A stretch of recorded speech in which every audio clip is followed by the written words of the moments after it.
My dear friend, तो आज हम लेक्चर 3 पढ़ेंगे। थ्योरी बेस्ड क्वेश्चन है और ऑल कम्पिटिटिव एग्जाम की theory based QI question Asian history, प्राचीन हिस्ट्री के लिए बहुत महत्वपूर्ण है। अगर आप इस वीडियो को देख रहे हैं तो आपको अगर इससे रिलेटेड क्वेश्चन अगर आएगा तो आप इसको पक्का सही ट्रिक लगाएंगे और आप किसी भी एग्ज़ाम की तैयारी कर रहे हैं, अगर आप जिसमें उसमें इतिहास, प्राचीन इतिहास और मध्य इतिहास और आधुनिक इतिहास के बारे में अगर आपको पढ़ना है तो बेसिक कंसेप्ट मजबूत रहना चाहिए। तो हम बेसिक कंसेप्ट और ऑल कम्पिटिटिव एग्जाम के लिए थ्योरी बेस्ड QI क्वेश्चन बहुत इंपॉर्टेंट। तो फ्रेंड वीडियो शुरू करते हैं। तो देखिए, उत्तर वैदिक काल में लोहा नहीं था, परंतु महापाषाण कब्रों में लोहे के औजार और हथियार बड़ी संख्या में मिले हैं। उपमहाद्वीप में लोहे का प्रयोग लगभग 3000 साल पहले शुरू हो गया था। देखो, महापाषाण में कब्रों में लोहे जरूर मिले हैं। तो ये क्वेश्चन पूछ सकता है कि सबसे पहले महापाषाण काल में, ठीक है, कब्रों में लोहे मिले हैं, ठीक है। और प्राचीन काल में कृषि के लिए सिंचाई के किन किन संसाधनों का उपयोग होता था। तो देखो, प्राचीन काल में कृषि के लिए, सिंचाई के लिए नहरें, कुएं, तालाब तथा कृत्रिम जलाशय भी बनाए गए थे कुछ हैं। हम देखते ही हैं कि कहीं कुएं से दबा के पानी निकाला जाता है, तो वो कृत्रिम तरीका था प्राचीन काल में लोग, ठीक है। पहले वो नहीं थी पंप वगैरह नहीं था। इस उपमहाद्वीप के दक्षिणी तथा उत्तरी हिस्से में अधिकांश गांवों में कम से 3 तरह से लोग थे। तमिल क्षेत्र में बड़े भूस्वामी को वेलाल, साधारण हलवाहों को उड़वार और भूमिहीन मजदूर दास या कैंडिसियार और आदिम कहलाते थे, हैं, आदिमयी कहलाते थे, ठीक है। तो ये पूछ सकता है कि उपमहाद्वीप के दक्षिण तथा उत्तरी हिस्से में अधिकांश गांवों में कम से कम 3 तरह के लोग थे। कौन कौन तरीके के लोग थे? तो तमिल क्षेत्र में बड़े भूस्वामी को बेलाल कहा जाता था। तमिल क्षेत्र में बड़े भूस्वामी को क्या कहा जाता था? बेलाल। और साधारण जो कम हलवाहों को उड़वार कहा जाता था। और भूमिहीन, जिसके पास भूमि नहीं थी, मतलब भूमिहीन का मतलब जिसके पास कुछ भी भूमि नहीं है, कोई ज़मीन नहीं, उस मजदूर या दास एक कैंडिसियार कहा जाता था, या आदमयी कहा जाता था, ठीक है। फिर इसके बाद देश के उत्तरी हिस्से में गांव का प्रधान व्यक्ति ग्राम भोजक कहलाता था। देखो, देश के उत्तरी हिस्से में, देश के उत्तरी हिस्से में ना, देश के, भारत देश के उत्तरी हिस्सा, उत्तर किधर है? उत्तर में क्या कहा जाता था? प्रधान व्यक्ति को ग्राम भोजक कहा जाता था, ठीक। इस अतिरिक्त प्रभावशाली होने के कारण राजा भी कर वसूलने का काम उन्हें सौंप देते थे। जो ग्राम भोजक था उसको शक्ति, कुछ प्रभावशाली होने के कारण राजा उसे कर वसूलने के लिए उन्हें सौंप देते थे। न्यायाधीश काम करते और पुलिस का भी काम करते थे। मतलब वो न्यायाधीश का काम करता था, पुलिस का भी काम करता था, न्याय करना, ठीक है। ग्राम भोजक के अलावा अन्य स्वतंत्र कृषक भी होते थे जिन्हें गृहपति कहते थे। ग्राम भोजक के अलावा अन्य स्वतंत्र कृषक भी होते थे जिन्हें गृहपति कहते थे। इनमें ज़्यादातर छोटे किसान भी होते थे। गृहपति में ज़्यादातर छोटे किसान होते थे, स्वतंत्र होते थे, ठीक है, ग्राम भोजक के अलावा, ठीक है। देखो, इसमें कुछ सूचियाँ बनाई गई हैं ग्राम और सूची नाम से। देखो, बड़े भूस्वामी को क्या कहा जाता था? बेलाल कहा जाता था, ठीक। हलवाहों को क्या जाता था? उड़वार कहा जाता था। भूमिहीन मजदूर को क्या कहा जाता था? कैंडिसियार कहा जाता था। और दास को आदिमयी कहा जाता था। दास, जो जैसे राजा के साथ दासी नहीं है, जो दास राजा के साथ हर समय बेना डोलाना है, ये नहीं, आप मूवी वगैरह में देखते हैं, वीरबल देखते होंगे, एक वो है सीरियल है, नहीं सीरियल नहीं देखता हूँ, उसको देखते होंगे तो उसमें दास रहते हैं, दास, ठीक है। दास को आदमयी बोले जाते थे। तो ये सम्मिलित करने के लिए दे सकता है। हम ये नहीं बोले, किसी भी एग्जाम में दे सकता है, जैसे PCS का, UP PCS का, SPSC का, कोई भी एग्ज़ाम हो, किसी भी एग्ज़ाम में, और छोटे भी एग्ज़ाम में दे सकता है, हैं। फिर इसके बाद संगम साहित्य में क्या मिले हैं? देखो, अब संगम साहित्य में क्या मिले हैं? संगम साहित्य में क्या मिले हैं? तो बेलाल, उड़वार, कैंडिसियार, आदमयी संगम साहित्य में उल्लेखित है। देखो, चार लोग उल्लेखित है संगम साहित्य में: बेलाल, उड़वार, कैंडिसियार, आदमयी, ठीक है। तमिल की प्राचीनतम रचनाओं का संगम साहित्य कहते हैं। तमिल की प्राचीनतम रचनाओं को संगम साहित्य कहते हैं। संगम साहित्य का लिखा गया था मुदैर में। संगम साहित्य कहाँ लिखा गया था? मुदैर में। इनमें से कौन सा स्थल जिनमें महान साहित्य का प्रणयन हुआ है? इनमें से कौन सा स्थल है जिनमें महान साहित्य का प्रणयन हुआ है? मुदैर। इनमें से कौन सा स्थल इनमें से कौन सा स्थल है जिन्हें महान साहित्य का प्रणयन हुआ है? मुदेर में एक महत्वपूर्ण साहित्य की संगम स्थल मुदेर, एक महत्वपूर्ण साहित्य की संगम स्थल मुदेर है। साहित्य का प्रणयन हुआ है मुदेर में।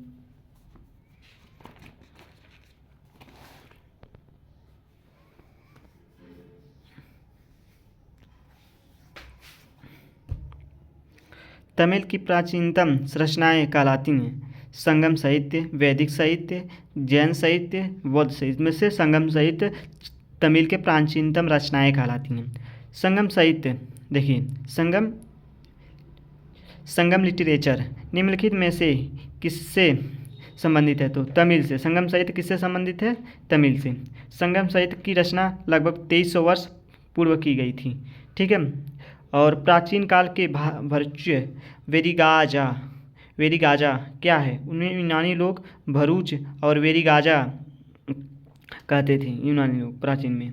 भारत का सबसे पुराने सिक्के कौन सा है? देखो इसमें कुछ शब्द अलग अलग हैं। आपको किसी भी एग्जाम में अगर शब्द से रिलेटेड कोई भी ऐसा शब्द दे देता है जिसको समझ में नहीं आता है, इतिहास में ही दे देता है, तो लोग पूछते हैं कहाँ से क्वेश्चन आ गया। तो देखो यही शब्द अगर इतिहास में बेरीगाज उसका क्या अर्थ है, उसको यूनानी लोग भरूच और बेरीगाज कहते थे, ये दे देगा तो नहीं समझ में। इसी तरह मोस्ट इंपॉर्टेंट एनसीईआरटी में जो शब्द है बहुत मोस्ट इंपॉर्टेंट है जीएस के लिए, ठीक है। जनरल साइंस उसे बोलते हैं। भारत का सबसे पुराना सिक्के कौन सा है? तो भारत का सबसे पुराना सिक्के आप लोग पढ़े होंगे। भारत का सबसे पुराना सिक्के आहत है, ठीक है। आहत सबसे भारत का प्राचीन सिक्के हैं। भारत का प्राचीन पुराना सिक्के आहत है। इनके आहत सिक्के क्यों कहा जाता है? देखो उसका रीज़न बता सकता है। रीज़न भी है कि उनके आहत सिक्के क्यों है। इन सिक्कों पर चांदी या सोने के सिक्कों पर विभिन्न आकृतियों का आहत कर बनाए जाने के कारण उन्हें आहत सिक्के, जैसे यह चांदी या सोने का सिक्के थे उसमें विभिन्न कर बनाए गए जाते, विभिन्न करके बनाए जाते, उसमें आकृतियाँ बनाई जाती थी, जैसे देवी की आकृतियाँ हो गई, किसी राजा का आकृतियाँ हो गई, मतलब विभिन्न तरीके की आकृतियाँ बनाई जाती थी, इसलिए आहत सिक्के का था। आहत सिक्के सबसे पुराने सिक्के हैं। आहत सिक्के लेख मुक्त सिक्के नहीं थे। देखो आहत सिक्के लेख मुक्त सिक्के नहीं थे, लेख था उसमें, मुक्त नहीं थी, ठीक है। फिर चलिए, महापाषाण काल के उत्तर भारत का कपड़ा उत्पादन का मुख्य केंद्र कौन था ना, कहाँ था? तो महापाषाण काल के उत्तर भारत में कपड़ा उत्पादन का मुख्य केंद्र कहाँ था? तो वाराणसी में था। कहाँ था? वाराणसी में था, ठीक है। महापाषाण काल में उत्तर भारत में कपड़ा उत्पादन का मुख्य केंद्र कहाँ था? वाराणसी। वाराणसी कहाँ है? उत्तर प्रदेश का एक जिला है। दक्षिण में कपड़ा उत्पादन का मुख्य केंद्र था मुदेर में। दक्षिण में मुदेर में और महापाषाण काल में वाराणसी में। व्यापार और व्यवहार, शिल्पकार तथा व्यापारी अपने अपने संघ बनाने लगे थे जिन्हें श्रेणी कहते थे। इस शिल्पकार को श्रेणियों का काम प्रतिक्षण देना, कच्चा माल उपलब्ध कराना, तैयार माल का वितरण करना, यह सब था। व्यापारियों को श्रेणी व्यापार की संरचना, देखो ये संचालन करती है। यह सब देखो आप समझ सकते हैं कि देखो व्यापार का काम क्या होता है। शिल्पकार को तैयार करना, श्रेणी में काम करना शिल्पकार से, और उनका माल का उत्पादन करना, उसको बाजार में लेके जाना, उसको बेचना, उस माल का वितरण तैयार करना, बेचना, यही सब व्यापार का जो व्यापार व्यवहार का काम होता था। व्यवहार का मतलब होता है किसी से हम तालमेल किए हैं, उससे हमारा व्यवहार अच्छा, उससे हमारा व्यापार बढ़िया हो रहा है तो उसे व्यवहार कहते हैं। देखो व्यापार से ही व्यवहार बनता है। आपका माल कैसा, आप किस दाम में दे रहे हैं, उससे उस आदमी को दे रहे हैं तो उस आदमी आप पे निर्भर है, वो आप उस पर निर्भर है कि हाँ मैं पैसा देगा। उस तरह एक व्यवहार भी होता है, ठीक है। व्यवहार एक ही है, समझ लो थोड़ा बस। एक व्यापार किसी से बना रहे हो तो व्यवहार तुम्हारा रहेगा अच्छा, तभी वो व्यापार आपसे खरीदेगा, ठीक है। श्रेणी में बैंकों के रूप में भी काम करती थी जहाँ पर लोग पैसे जमा करते रखते थे। अरिक कामेरू पुडुचेरी में स्थित है जो ये सब, ठीक है।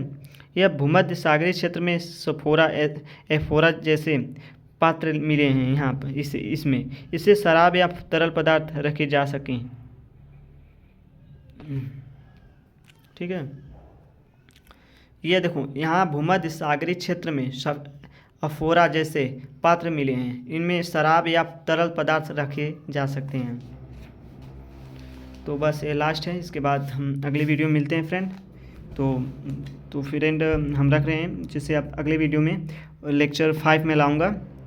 तो एराटाइन जैसे मुहर लगे लाल चमकदार बर्तन मिले हैं। इटली के एक शहर के नाम एराटाइल पात्र के नाम से जाना जाता है। इटली के एक शहर है जहाँ पर मुहर लाल चमकदार बर्तन की मिले हैं। ठीक है, तो इस वीडियो को हम इंड करते हैं, तो अगली वीडियो में मिलते हैं। थोड़ा सा ये भी बता देते हैं, कुछ ऐसे बर्तन मिले थे जिनकी डिजाइन तो रोम का था,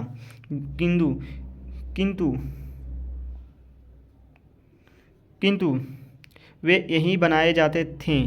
यहाँ रोम लैप शीशे के बर्तन तथा रत्न भी मिलते हैं, ये भारत में ही बनाए जाते थे।